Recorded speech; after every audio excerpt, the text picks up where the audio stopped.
या विनाताई अगदी तरुण वयात त्यांचं लग्न झालं. नवरा बायको दोघंही छोट्याशा शेतीत भरपूर राबायचे.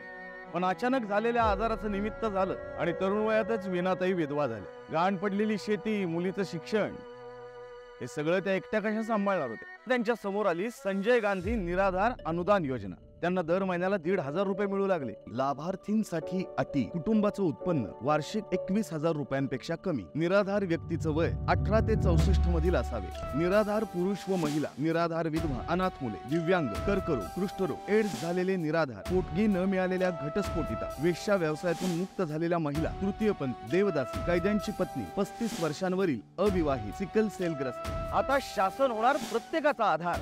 महाराष्ट्रात उरणार नाही कोणी निराधार. अधिक माहितीसाठी www.sjsc.maharashtra.gov.in या संकेतस्थळाला अवश्य भेट द्या. प्रस्तुती सामाजिक न्याय व विशेष सहाय्य विभाग, महाराष्ट्र शासन.